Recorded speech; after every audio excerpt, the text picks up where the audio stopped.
Boker Tov. Ma Shamcha. Hashem Hashem, Naaseh Venasliach. On est aujourd'hui le lundi 6 en français du mois de novembre. Lundi 7 novembre et donc le 6 du mois de, c'est ce que je voulais dire, Marcheshvan. Exactement ce soir on dira Barech Aleinu. Tachaim Tovim Shalom. On est lundi, donc le jour de nos sages racontes. On a le plaisir d'avoir Shlomo avec nous. Bezesrout, Boker. Un grand bonjour à tout le monde et à la communauté de Andorre. Andorre, oui, c'est à côté de l'Espagne, à ce qui paraît. Je ne sais pas où est cette région. C'est une petite île en face de l'Espagne. Et mon frère Pascal m'a dit qu'il a rencontré donc un juif de Andorre, qui lui aurait dit que, Andorre, exactement, oui, et on lui aurait dit là-bas que beaucoup de gens regardaient mes shiurim, mes cours. C'est pas une île, c'est une principauté. Ça ne me dérange pas. Ça ne me dérange pas. En tout cas, j'ai appris que beaucoup d'habitants là-bas regardaient les shiurim.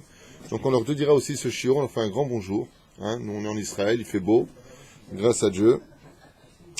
Et aussi tous ceux qui nous regardent dans tous les autres pays, soit 193 pays, Lahaim Tovim Shalom, qui regardent les shiurim, Baruch Hashem, Shiniske Lagdil Torah Ladira, Leshem Shamaim, que tout ce que nous faisions soit toujours en l'honneur de la Torah et de son Créateur.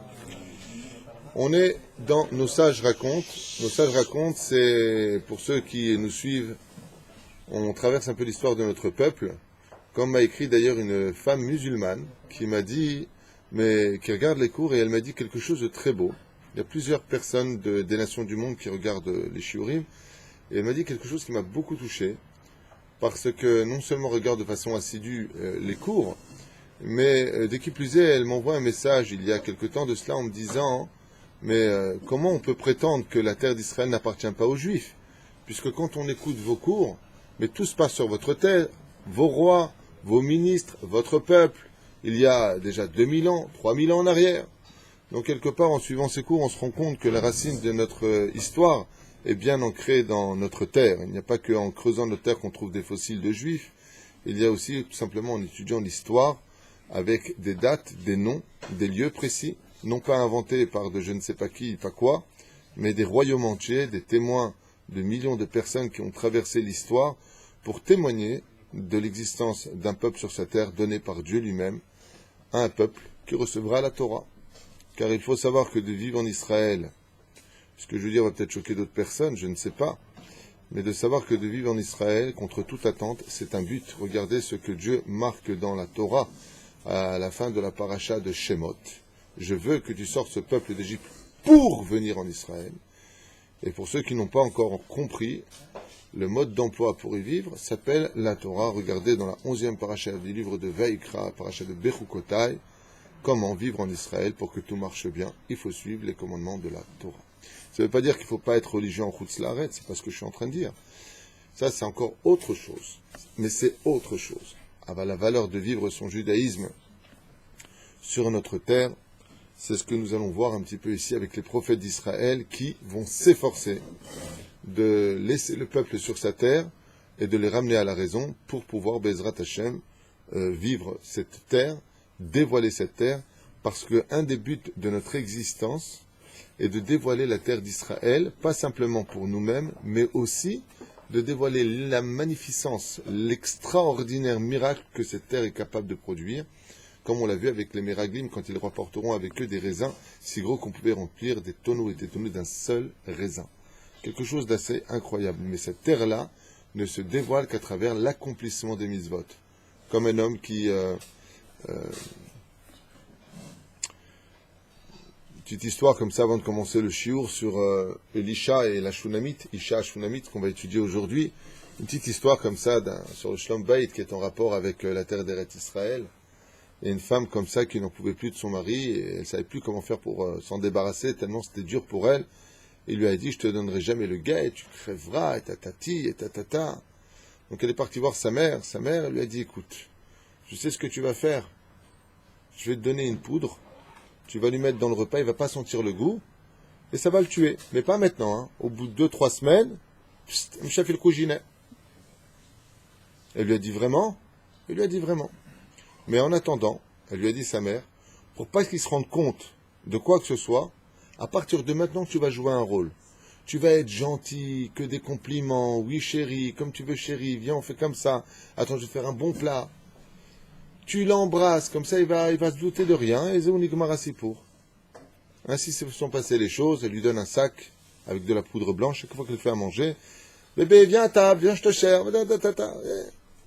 elle lui met, et lui il est comme ça, il dit vraiment, top, la nienne.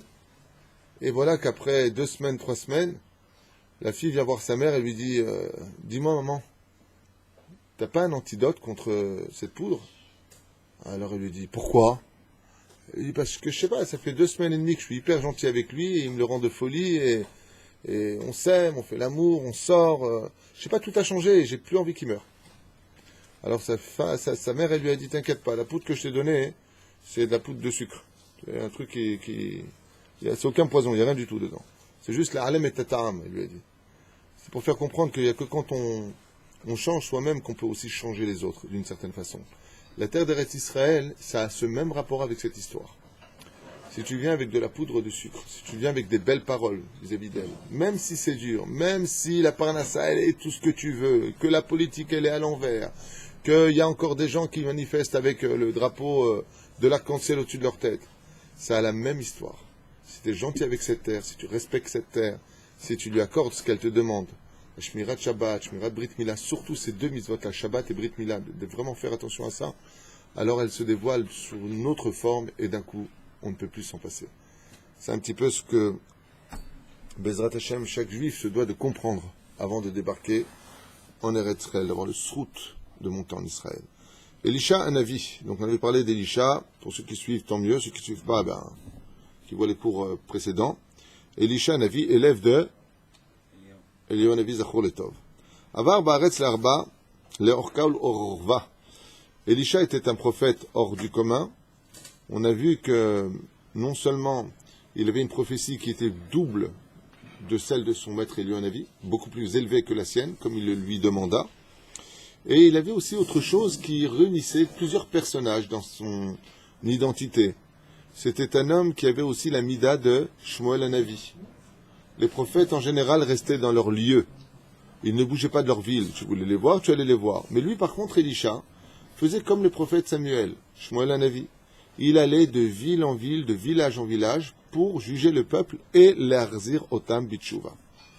Et comment est-ce qu'il faisait? Bechol makom ishtadel l'arzir et ta'am bitshuva. Et tous les endroits où il allait, il s'asseyait avec les gens et surtout leur enseignait les lois de la nida, de la kashrut, de la shrita, les lois du Shabbat, les lois de Yom Tov, le fait de s'habiller l'irvod Yom Tov, le ochriach et araim. Et il s'en prenait particulièrement à ceux dont le cœur était mauvais et dur. Et il s'asseyait avec eux jusqu'à ce qu'il leur rapporte al shulchano shel avinu shebashamayim, jusqu'à ce qu'ils ramènent les plus éloignés de la Torah, ken, à la table de leur père. On parle d'Akadosh Baruch Hu. Ou les tivim atovim, il remettait en place les mauvais et il rajoutait du bien avec ceux qui étaient bons. Nisim rabim ugdolim naasu al yedei Elisha. Et tout le monde était content parce que ça me rappelle un peu l'histoire du Rav Amnon Yitzhak quand à l'époque il réunissait des milliers et des milliers de personnes, Baruch Haba Asher. Des milliers de personnes étaient réunies et les gens venaient plus parce qu'ils voulaient vivre le miracle que d'écouter un cours de Torah. Elisha, de la même façon, quand il venait quelque part, tout le monde était heureux. Pourquoi? Celui qui avait la rate qui se dilate, il savait que s'il y avait le prophète Elisha qui était là, il pourrait guérir. Celui qui avait des problèmes parce que son cofix ne marchait pas ou je sais pas quoi, il savait qu'il serait là pour lui dire exactement qu'est-ce qui n'allait pas. Donc chacun était content de savoir et d'avoir des réponses. Car comme vous le savez dans le judaïsme, ce ne sont jamais les épreuves qui sont des épreuves, mais le manque de réponse à nos épreuves qui sont des épreuves. Pourquoi? Et le prophète est là pour dire pourquoi. Donc tout le monde attendait, tout le monde l'aimait. Nisim Rabbim Gdolim Nasu al Yedei Elisha Lishnaim Me'agdolim Shebaem Zarta Isha Ashunamit. Et un des plus grands miracles qui sera noté sur les 2 plus grands miracles vécus par Elisha, il y en a eu 2. Vous savez lesquels? Bon, je viens d'en dire un, Isha Ashunamit, qu'on va étudier aujourd'hui, et le deuxième, l'huile. Oui, c'était pas vraiment avec Elisha, ça. C'était avec Ovadia. Il va aller voir Elisha sous le conseil d'Ovadia, sur la tombe d'Ovadia, son mari. Le deuxième grand miracle vécu, ça c'est le premier. Ça c'est Shunamite. Et le deuxième c'est quoi? C'est ce qu'on verra plus tard. C'est le Inyan de Naaman, le ministre syrien qui était atteint de la lèpre, le roi, et il lui dira comment faire pour retirer une maladie incurable. Ezrat Hashem sera le deuxième miracle, puisque juste en rentrant dans cette eau et en ressortant de cette eau, il rentrera lépreux et ressortira bari, en bonne santé, et ce jusqu'à la fin de sa vie. Cette femme qu'on appelle Ashunamit. Alors retiens ça, Eric Twitou. Il y avait une femme dans le judaïsme à l'époque de Elisha qui s'appelait Ashunamit. Retenez bien ce nom. C'était une femme remplie de chesed qui adorait la mitzvah de Achnasat Orchim. Et ça, c'est rare. Il faut savoir que c'est rare. Les femmes, en général, n'apprécient pas, je dis bien en général. Ce n'est pas le cas de Sarah et Menou, ce n'est pas le cas de la Shunamit. Pourquoi? La Gemara, David Twitou, nous dit Ki aïn nashim tsara. La femme, elle a un œil étroit. Ça veut dire quoi, un œil étroit? Elle est protectrice. Elle aime bien d'abord que ses enfants aient tout ce qu'il faut. Une fois qu'ils ont le compte bancaire déjà acheté la maison, alors on pense aux autres. C'est une nature en elle. Elle est protectrice. Tandis que nous, les hommes, nous, on peut très bien donner à l'un qu'on peut donner à l'autre. On n'émite pas zérioter. Isha Shunamit avait quelque chose de particulier. Ce qu'elle avait, elle le partageait avec tous les invités. C'est là. Et chez Ido Hanavi. Et qui était donc Shunamit? Il y a eu un grand prophète du nom de Ido. Un nom oui, Ido Hanavi. Ido, c'est un nom très très populaire en Israël. C'est là. On avait un. Ido, Ken. Hanavi va Achot Avishag Shunamit. Shaita bevet David Amelech le'ed zeknato. Pekitour, elle venait d'une grande lignée, elle était aussi la femme du grand prophète Ido. Beta ita patuach la rebacha, et elle, à l'image d'Abraham Avinu alav shalom, elle avait sa maison qui était toujours ouverte, comme une femme que j'ai connue à Paris, qui obligeait son mari de revenir tous les Shabbats, famille Gez, Alain Gage et sa femme, Gage. Tu connais Alain Gage? Hein? À Cruzatier, exactement. Aujourd'hui, ils habitent à Ashdod. Une femme extraordinaire, Baruch Hashem, qui demandait à son mari tous les Shabbats de ramener des invités avec elle, avec lui. C'est incroyable de voir, des fois on venait 5, 6, et donc il disait à sa femme, voilà, on en a 6. Elle était comme une folle, elle mettait la table toute vitesse, super, allez. Alors qu'en général, c'est pas tout le temps comme ça. Des fois tu viens avec une personne, mais qui c'est que t'as amené là? Mais tu me l'as pas dit, faut me prévenir, hein, j'aime pas quand tu me fais ça. Hein. Oh, bon, allez, c'est pas grave. Et après elle te reçoit super bien, donc pourquoi tu t'es plaint? Pour rien. Yatsas haro befsedo. Tu perds ton salaire dans la plainte que tu as eue. C'est quoi? C'est parce que c'est la nature de la femme qui est comme ça? Ken. Il y a marqué qui isha enat Sarah. Ken. Une femme qui reçoit, c'est courant. Ne confondez pas ce que je dis. Une femme qui reçoit, c'est courant. Mais quand elle reçoit, elle aime toute une espèce de procédure. La femme, quand elle reçoit, il faut la prévenir, c'est combien il y aura de personnes. Voilà, elle n'aime pas les imprévus. Elle n'aime pas les imprévus parce que tu rentres dans son intimité. La maison, c'est Isha, c'est elle. Elle a l'impression, excusez-moi pour le mot employé qui va être un peu dur, que quand tu lui fais une surprise de ce genre, d'avoir été violée dans son intimité, c'est-à-dire dans le monde dans lequel elle gère sa cuisine. Elle sait exactement combien de plats elle va servir. Et d'un coup, tu viens, tu lui fais un balagan pas possible. C'est vrai. Nous, c'est le contraire. Et nous, c'est le contraire. Nous, s'il y a pour moi, il y a pour toi. Mais tu vois pas ce qu'il y a, tu as mis un plat en plus, ça va, tu peux faire un problème. C'est vrai. Et il y a des femmes rares, vraiment des femmes échetraïles, qui ont travaillé cette mida-là, et qui n'ont pas ce problème de passer de la bina à la chorma, si vous préférez, de travailler leur nature dans le sens contraire. C'est pas que la femme n'aime pas recevoir, hein, c'est pas ce que je suis en train de dire.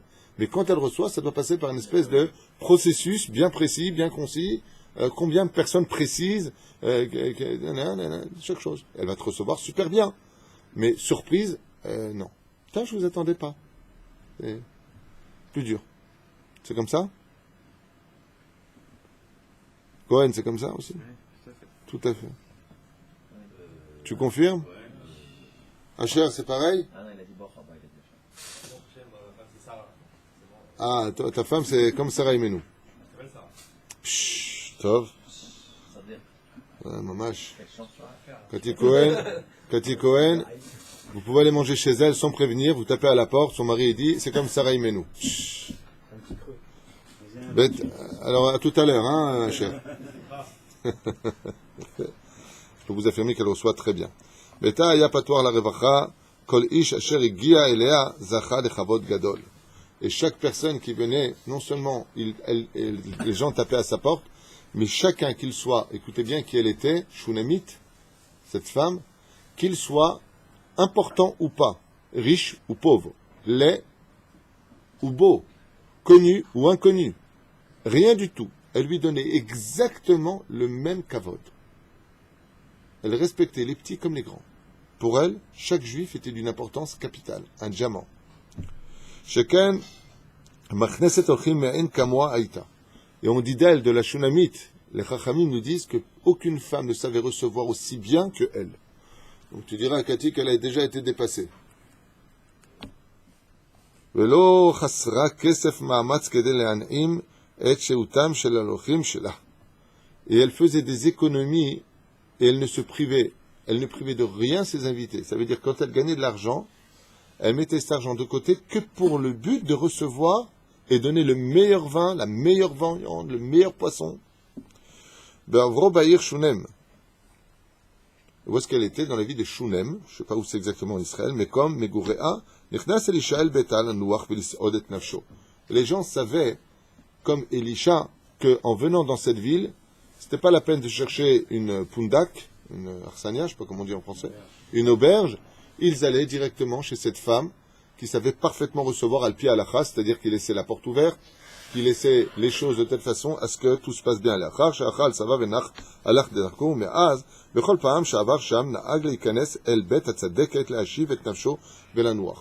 Et donc Elisha, comme il voyait que tout se passait al-pi al-acha, que la viande était strictement chalak, que cette femme qui était de belle apparence se couvrait parfaitement, qui chas shalom, elle ne montrait pas sa beauté, que tout était vraiment me'achouz, le grand prophète d'Israël n'allait que chez elle.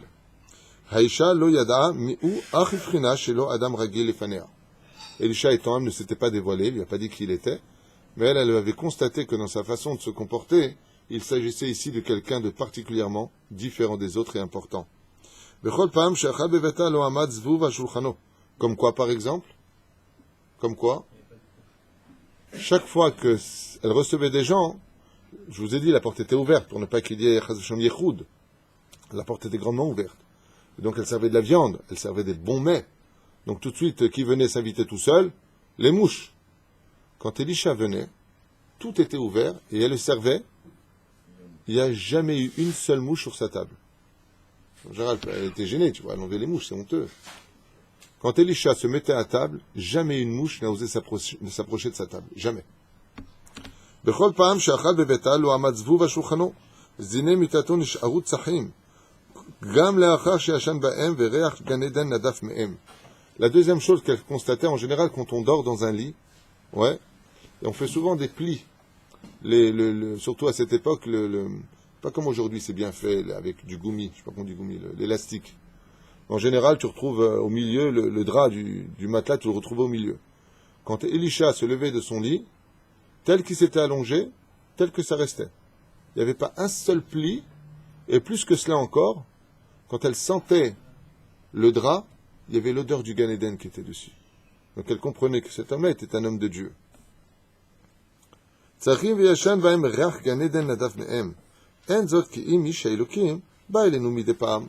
Et elle était contente, elle levait les yeux vers le ciel en disant, waouh, quel srout j'ai un homme de Dieu qui vient dormir chez moi. Waouh. Amra le Baala, Ve'yatsa. Elle lui a dit, puisqu'on a un homme de Dieu, son mari, le prophète Ido, il lui a dit, alors viens, on lui fait dans le grenier une chambre que pour lui. Beit katan venoach limgorim. De telle façon à ce que Bichlal, il ait sa chambre chez nous de façon kavoua, c'est de voir plus chez nous. Il sait que sans être gêné, il a une chambre au Hilton. Beit katan venoach limgorim nechnas לתוכו מיטה שולחן ומנורה בכל פעם שיבוא לבקרנו יגור בחדרו מיוחד. Et ainsi donc il n'aura plus de gêne de taper à la porte, il montera directement par les escaliers d'à côté, chez lui. Et donc quand il a entendu sa femme, un Shunamite, réagir ainsi, c'est rempli de joie. ועד מהרה הושלם החדר לכבודו הנביא ונהנה ממנו בכל פעם שעבר בעירם. Ils lui ont proposé de prendre cette chambre définitivement pour lui, sans passer par eux, pour ne pas qu'il soit gêné, qu'il en ait la clé. עברו ימים ואלישע רצה להיטיב עם האישה ובעלה שטרחו כל כך למענו. מה חסר לכם? Elisha, pour le remercier un petit peu à l'image de tous ces grands de la Torah, comme ça s'est passé avec l'Or de Yosef Zatzal, שאל אותם, האם רוצה את דבר מה מהמלך או מבשר ניסר צבא? Il lui dit, est-ce qu'il vous manque quelque chose dans la vie? Est-ce que je peux vous donner quelque chose, une bracha? Est-ce que vous avez besoin de quoi que ce soit du roi? Ou alors tout simplement du ministre de la guerre? Dites-moi ce que vous voulez, je vous l'accorderai pour vous remercier. Je n'aime pas les dettes. Imri ve'aiseh bishvilech kol asher tirtzi. C'est beau ça. Imagine, tu as quelqu'un, il te dit comme ça, un homme de Dieu, demande-moi ce que tu veux, dans n'importe quel domaine, et je te l'accorde. Et tu réponds, j'ai tout. Puisque tu t'efforces de me donner le meilleur de toi, grâce à toi je dors, grâce à toi je mange, j'ai un toit, grâce à toi je peux boire, tout le mérite de mes mitzvot, tu lui dis, quand je vais faire tes chouvas aux autres, comme c'est toi qui me donnes cette force physique de pouvoir y accéder, tu en as pris parti. Tu es devenu shutafa. Tu es devenu, il lui dit à cette femme, tu es associé dans mes mitzvot. Parce que tu es devenu un tremplin qui me permet de pouvoir faire grandir le nom d'Hachem et faire teshuva aux gens. Ce qui fait que toutes les teshuvot que je fais faire aux autres, ça vient aussi sur ton compte bancaire spirituel. Ton mérite est incommensurable. Demande-moi ce que tu veux, lui dit. Comme je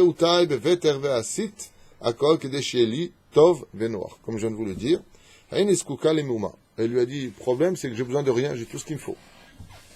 J'ai un mari extraordinaire, une maison pour accueillir, le peu d'argent que j'ai, je le mets au service de la Torah et je ne veux pas être riche pour ne pas que ce soit facile, je veux vraiment travailler dur pour avoir cet argent, pour faire la mitzvah, parce que les fum tzara agra, il faut souffrir pour avoir une mitzvah.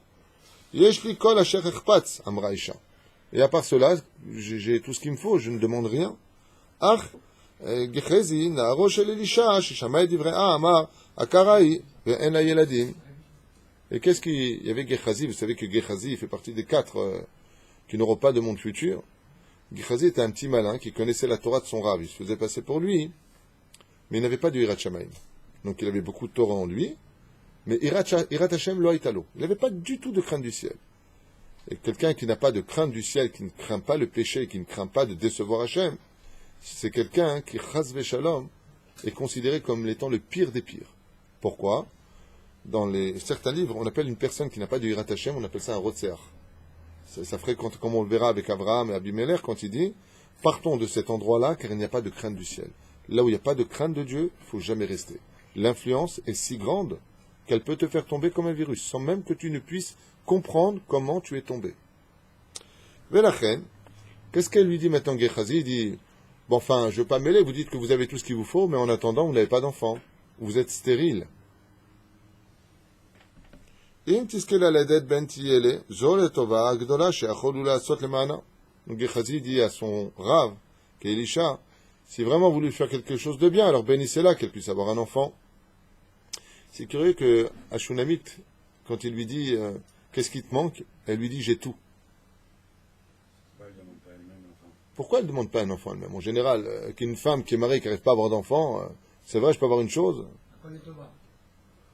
C'est dur à dire, mais à son niveau peut-être à elle, c'est... Exactement, bravo. À son niveau à elle, une femme, comme on l'a vu avec Rana, comme toutes les autres femmes, veulent avoir des enfants. Ça fait partie de sa nature. Une femme qui n'a pas d'enfant, alors, quelque part, elle perd son identité qui vient de femme. Quelque part, elle a besoin d'engendrer, elle a besoin d'aimer un fils. Ça fait partie de sa création, c'est normal, c'est légitime. Au niveau de Ashunamit, elle vit les choses avec un tel amour, les épreuves avec un tel amour, que si Dieu veut que j'ai des enfants, tant mieux. Si Dieu veut pas que j'ai d'enfants, tant mieux.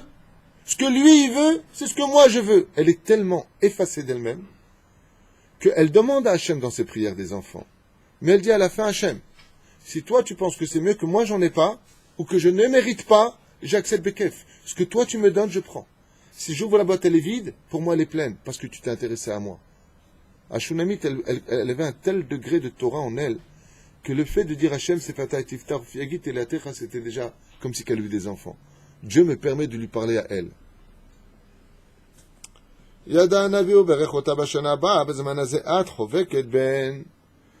Et le prophète, il rentre pas dans ses calculs et lui dit, si Dieu veut, à cette même période, l'an prochain, ton fils sera dans tes mains.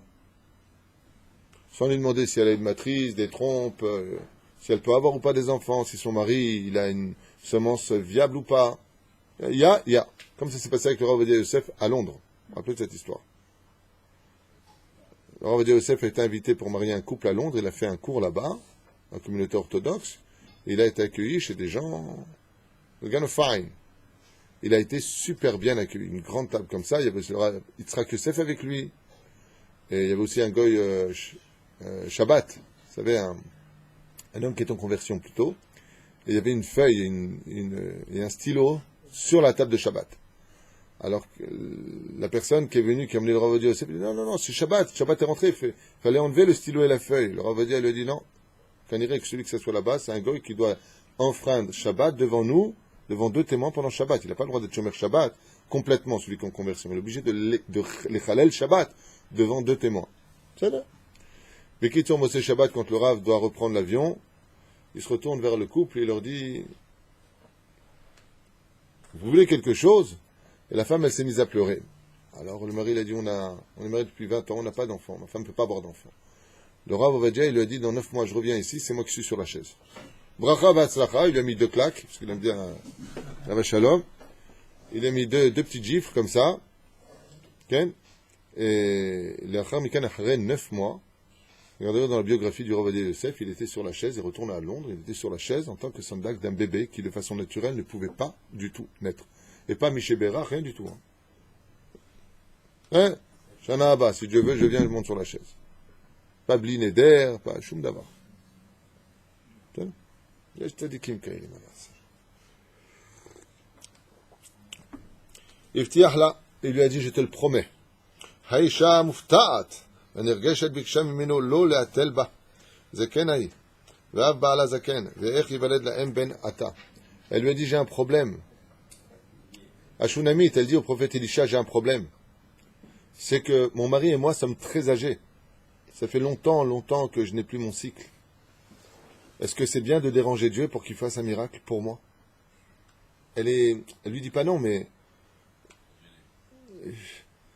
ça vaut vraiment le coup de déranger Hachem pour que, ça y est, je suis tellement vieille, j'ai jamais eu d'enfant. Pourquoi déranger Hachem? Peut-être que des jeunes couples qui ont besoin d'une neshama. Pour elle, elle est tellement humble qu'elle ne mérite pas. Shalav itranena shelo yarzavota. Maintenant, il lui a dit, alors puisque tu me l'as promis, alors que ta promesse se tienne. Elle y croit. Elle se prépare mentalement et moralement. Elle dit quoi, je vais avoir un enfant. Avra Shana, Velivne Zug Nolad Ben. À la même période, l'année d'après, est né un enfant. Simchat Haorim Gdola Ita Ad Meod. Baruch Hashem, une grande joie était à la maison. Be'ava, Umsirut Gidlu et Yeled. Ils ont fait grandir cet enfant dans le chemin de la Torah et des mitzvot. Be'achad, Haemim she'atza nar el aviv, ve'katzar basadeh chash lefeta berosho. Et voilà qu'à un âge, alors qu'il était encore enfant et qu'il traversait les champs pour rejoindre son père, l'enfant se plaignit de la tête et tomba. Chala ve'machala anusha. Et apparemment, il a attrapé une sale chose dans le cerveau. Uzeman katzar la'achar evi oto, aviv amevu'al el imo. Et le père a trouvé son fils dans les champs, mort, allongé par terre, le leva et le ramena à sa femme. Metanahar bizroot imo abochia. Non, il l'a trouvé donc allongé dans les champs, et dès qu'il l'a déposé dans les mains de sa mère, cet enfant est mort. C'est-à-dire qu'il s'est retrouvé avec encore plus âgé. L'enfant, il a peut-être, de ce que je me souviens dans d'autres midrashim, j'ai vu qu'il avait 9 ans. C'est-à-dire, Ahem lo ça. Et qu'est-ce qu'elle a fait la mère? D'après vous, elle a crié, elle a fait comme Walié. Qu'est-ce qu'elle a fait? Elle a remis sur le lit. Elle a pris l'enfant qui était mort dans ses mains, sans verser aucune larme. Elle est montée sur le toit dans la chambre d'Elisha. Et regardez ce qui a marqué. Valta et Tredro, elle Elisha. Ishkiva et Anar, Amet, Almita Tanavi. Et elle a déposé sur le lit du prophète. On met à l'Erkov à la Aton. Pendant que le père était complètement par terre, elle a déposé l'enfant sur le lit de Elisha. Pourquoi elle a fait ça sur le lit de Elisha, d'après vous? Et alors? Parce que c'est un lit qui était super net, quoi. C'est-à-dire, il s'est assis, il s'est allongé dessus. Hein? Et alors, il a fait, et alors? C'est-à-dire revenir sur... Non, pas du tout. Si l'enfant il sent le rage du Gan Eden, peut-être qu'il va revenir. Non. Elle sait très bien que là, il est mort. Et tout de suite, elle le dépose, elle descend, elle prend son ânesse et elle fonce. Donc elle sait très bien. Sinon, elle aurait attendu devant le petit. Pourquoi elle le dépose sur le lit, d'après vous? Le Gan Eden, c'est le chesed. Donc forcément, il y aura un chesed pour elle. Et le chesed, il est là. Pourquoi? Qu'est-ce qu'elle recherche à le mettre sur son lit à lui? Srout de quoi?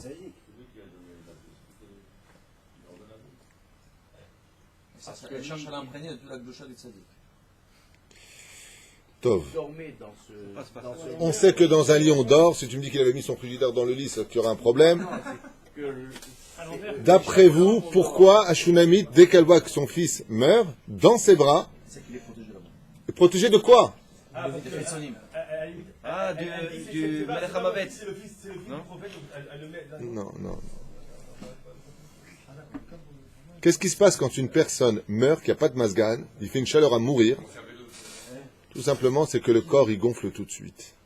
Et si le corps, dès qu'une personne décède, commence la putréfaction à l'intérieur. Maintenant, elle ne veut pas avoir un mort-vivant, elle ne veut pas avoir un zombie. Elle a besoin de conserver son corps comme si qu'il vient de mourir à l'instant, comme si qu'il dort. Qu'est-ce qu'elle fait? Elle sait que dans les draps de Elisha, il y a l'odeur du Gan Eden.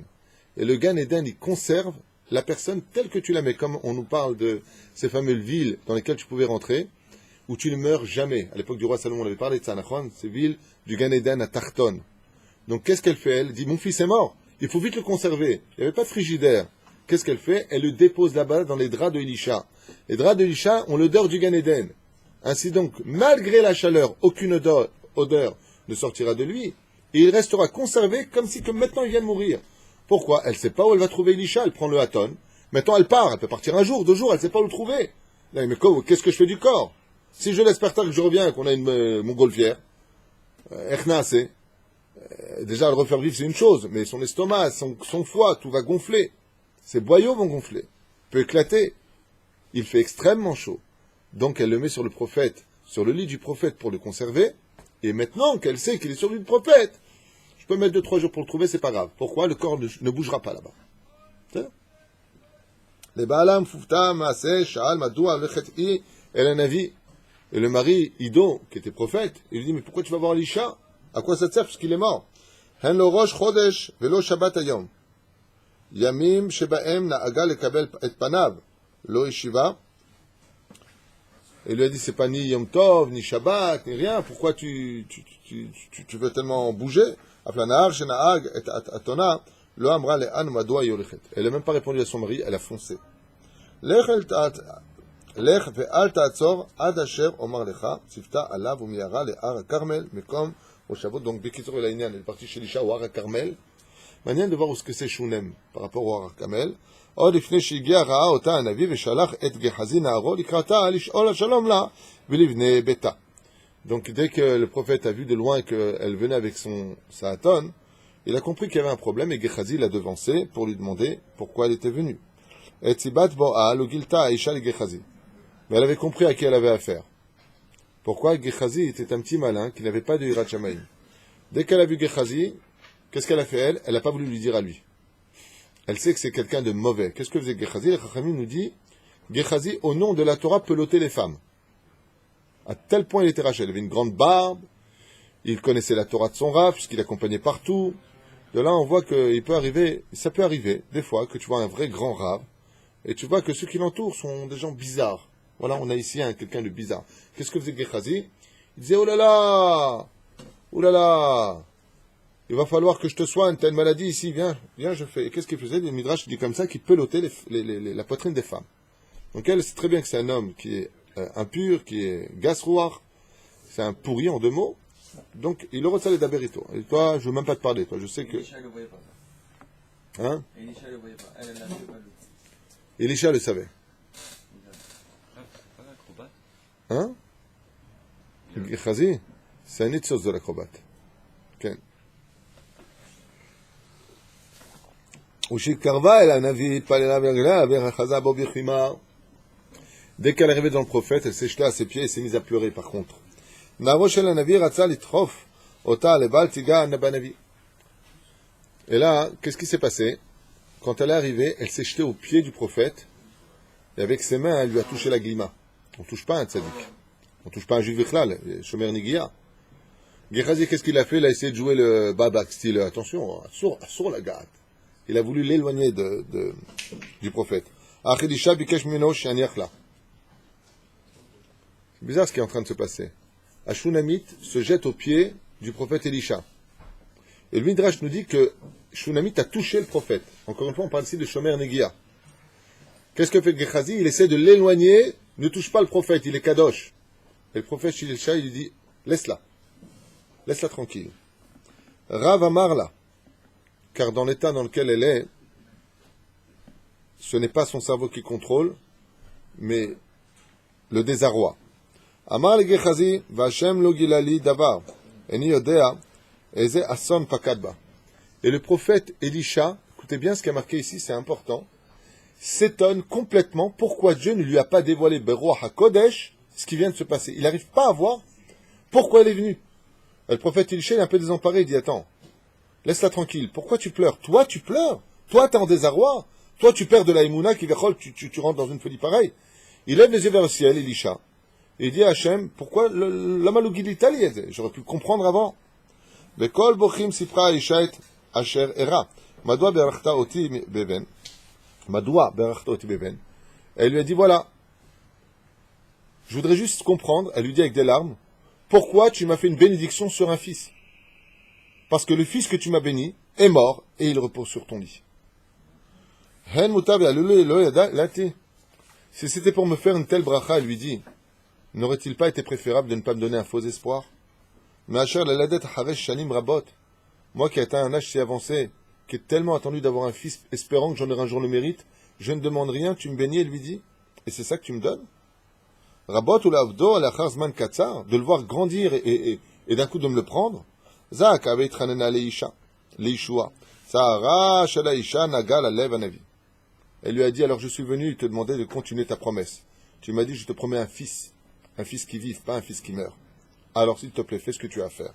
Kol davar sheoseh kadosh baruch hu b'olamo, umodia li trila. Et là, le prophète Elisha lui dit, écoute, je vais te dire un truc. Tout ce que le Créateur du monde compte faire sur terre, que ce soit en Israël ou en Chutz Laaretz, il me prévient toujours avant. C'est la première fois que je ne sais même pas de quoi tu me parles. Et je n'ai pas été prévenu de la mort du Nahar. C'est pour ça qu'il dit maintenant, étant donné que je n'ai pas été prévenu, j'espère simplement qu'il arrivera à revivre. Donc le prophète, il se dit ici, apparemment il y a une xéra dans le ciel qui s'est prononcée, on n'a pas voulu me le dire pour pas que je prie, donc peut-être que Dieu il veut cette âme en haut maintenant. Il veut plus s'avancer. Amar el Shabelibo va Amar Gehazi Naharo. Lech Maher al Bet Aisha Shunamit. Kach itcha et a mishanti. Il lui dit maintenant, voilà ce que tu vas faire, Gehazi, Aïjanouni, Naddin, comme ça il lui dit, viens ici toi, prends mon bâton, mishanti mishenet, c'est ce qui permet de pouvoir reposer dessus. D'accord, c'est pas simplement makel ou maté, on dit aussi mishenet en hébreu, makan, prends mon bâton et va là-bas. Prends mon bâton qui est tellement rempli de mérite de m'avoir supporté pour aller faire teshuva au peuple et leur enseigner la Torah, parce que les objets s'empruntent de la Kedusha du Tzadik, et pose-le simplement sur l'enfant. Tout le mérite de mes mitzvot va reposer sur l'enfant, il va revivre. Mais surtout fais attention. Dès que tu prendras ce bâton, jusqu'à ce que tu arrives à lui, le secret de la réussite, c'est le silence. Ne parle pas. Tais-toi. Al totzihege mipicha. Ne sors même pas un dvar Torah de ta bouche. Rien. Adasher techayeh et anar. Jusqu'à ce que l'enfant revive. Gehazi mir la'asot et dvar moro verabo ach lo aya talmid agun. Mais comme c'était pas un homme bien, Gehazi, azarato shel Elisha lo chashuva ita be'enav. Est-ce que vous pouvez dire le prophète, comme il était jaloux de lui, n'avait aucune importance à ses yeux? Yanashim shipigash bedarko siper. Léan, Panav Betfaer. Vous savez qui je suis, moi? Il parle avec tout le monde. Je suis le serviteur du prophète Elisha. Vous savez ce que je vais faire là? Moi, je vais aller faire Triat Ametim. Il se vantait sur la route. Il n'a pas cessé de parler. Il aurait dû croire que vraiment un bâton peut faire vivre quelque chose. Il n'est pas un peu fou, mon Rav. Il ne croyait pas. Non. Non, il va laisser. Il se moquait. Chien, il va l'utiliser. Oui. Tu sais que tout celui qui est cholèque sur son Rav, il finit par être cholèque sur la Shrina. בבית האישה שונמית עשה גחזי את מה שאמר לו אלישע לעשות אולם הנער לא נע ולא נעז ולא זע. Quand il est arrivé là-bas, c'est bizarre, ici il n'a pas dit quelque chose que j'ai lu ailleurs. Alors je vais quand même vous le dire, parce que c'est référencé, je ne me rappelle plus qui enseigne ça, je crois, Ben Ezra ou Mitsouda David, c'est que j'avais lu que Gehazi, quand il a pris le bâton sur la route, il a trouvé un chien mort. Et il a posé le bâton sur le chien mort. Et le chien est revenu à la vie. C'est pour ça qu'il avait utilisé le pouvoir souverain. Ça, c'est Dans un rival. c'est aval. De dire que le bâton pouvait faire qu'une seule triade amitim, ani lo yoda. Puis encore une fois, ça fait peur d'enseigner que le bâton, c'est la baguette magique, tu vois. Mais, c'est avec ce bâton, comprenez bien, comme ce bâton, par exemple, Rabbi Yaakov Bouhatzera de Tunis, ça va, du Maroc, je plaisante. Rabbi Yaakov Bouhatzera, il soignait les gens avec sa babouche. Mais la babouche, c'est ce qu'il y a dans les pieds, c'est ce qu'il y a de plus tamé. C'est-à-dire que la doucha du tzaddik, c'est la michénette, c'est-à-dire il marchait avec ses chaussons. Il faut savoir que le tzaddik, il rend kadosh tout ce qui est dans sa possession. Parce que ça l'accompagne dans ses mitzvot. C'est là. En tout cas, quoi qu'il advienne, il a été le faire et ça n'a pas marché. Il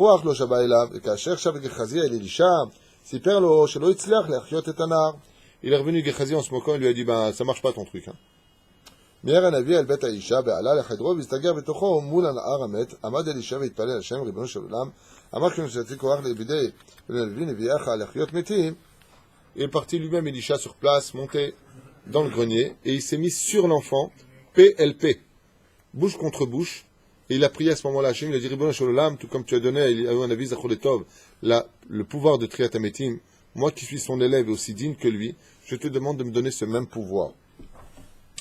ותן לי כוח להחיות את הנער שוכב כאן לפניי, ואחר כך, בעזרת השם, ישתופף אלישע את הילד ושם את פיו על פיו, ce que je vous ai dit, bouche contre bouche, את עיניו כנגד עיניו, yeux contre yeux, הילד, ואת ידיו על ידי המת, main contre main. Vous savez pourquoi? Vous savez, on fait ça? Pour celui qui sait de quoi on parle. C'est les Hamisha Partsufim. Les Hamisha Partsufim, les 5 noms divins dans leur code, se trouvent exactement au niveau de la bouche du chotem des yeux. D'accord? Yeux contre yeux, bouche contre bouche, donc ça fait nez contre nez.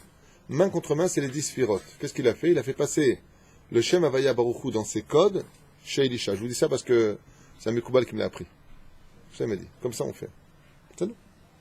והשם שמע את תפילת הנביא והשיב את נפש הנער את גופו לפתע התעורר הילד לאלישע הורידו הנער ומטעים והאושרים עד בלידי למראהו. Et Elisha par la suite est descendu du grenier avec l'enfant qui était sur ses jambes parfaitement conservé et qui a vécu Bari Veshalem jusqu'à la fin de sa vie. Alors, sur cet enfant, il y a plusieurs... Qui est-ce? Qui est cet enfant? Qui deviendra cet enfant? Est-ce qu'il est possible deux Neshamot, c'est-à-dire du fait qu'il est ressuscité, est-ce qu'il retrouve la même Neshama ou il peut retrouver une autre Neshama? Écoute, c'est une bonne question que tu poses. Dans l'état actuel des choses, si elle n'avait pas posé sur le lit, la question aurait eu lieu. Mais quand on a qu'il a été posé sur le lit, il est conservé tel quel, comme si qu'il est en train de dormir. En général, quand une personne meurt Triat HaMetim, ouais, il est ou lui-même encadré par le Zohar Kadosh. Non, c'est pas le Zohar, c'est le Hari Kadosh. Autant pour moi. Il dit que quand est mort Pinchas, dans la paracha de Pinchas, il est revenu dans son corps, Pinchas avec Nadav et Avihu. En général, Triat HaMetim, il y a toujours quelque chose de nouveau qui rentre en lui. C'est là. Il y a eu plein d'autres cas comme quoi, Baruch Shem Yahu, il y a eu beaucoup de Triat HaMetim, il faut le savoir, les gens ne le savent pas. Mais il y a plus de, par exemple, le prophète Yecheskel a ramené à la vie 80 000 juifs. Quand on dit personne n'est mort et n'est revenu, c'est faux, c'est parce que tu n'étudies pas. Dans la Torah, la Gemara, la Torah orale, beaucoup ont fait Triat HaMetim. Rabbi Shimon Bar Yochai a fait des milliers de Triat HaMetim. Rabbi Yochanan ben Zakkai a fait Triat HaMetim. Tous les grands de la Torah ont fait Triat HaMetim. Mais la reine de dire que il n'y a pas de Triat HaMetim, Zelonachon. En tout cas, est-ce qu'il est revenu ou pas? Selon la tradition, j'ai un problème avec ce midrash-là, il faudrait que je revérifie, mais cet enfant qui reviendra à la vie serait, selon une certaine tradition, un prophète d'Israël. Yona. Mais ça peut pas le faire. C'est pas la même époque. C'est pas que c'est pas la même époque. c'est que son père, c'est Ido, c'est pas Amitai. Et Yona est appelé Yona ben Amitai. Aval, c'est Lokashia. Pourquoi? Parce qu'on disait qu'il était le fils de Amitai, de sa vérité. Parce que les noms de famille prenaient l'identité de ce que tu étais ou de l'environnement dans lequel tu vivais. Du bois, du pont, du rang. C'est-à-dire? Donc, les gens qui étaient, par exemple, durs, on disait Akshan, Mishpachat Akshan. Pourquoi? Parce qu'ils étaient têtus. Alors, on donnait ce nom. Yona, il avait sa vérité à lui, dans son étude à lui, il restait sur ses positions, un peu comme Rabbi Eliezer ben Orkanos. Donc, Yona ben Amitai. Il y en a qui disent comme ça, on dit Bezrat Hashem verra la suite, Elisha, Moshe et Israël, comment le prophète Elisha ensuite, après cet événement, a sauvé le peuple juif, Lechaim Tovim, ou Shalom, chez Lanou, Dougma Ishit, de cette femme extraordinaire, qui savait accueillir, toujours avec le sourire, même si on la surprenait, et une confiance en Dieu, qui, Baruch Hashem, peut servir d'exemple pour toutes les générations. Kol Tov.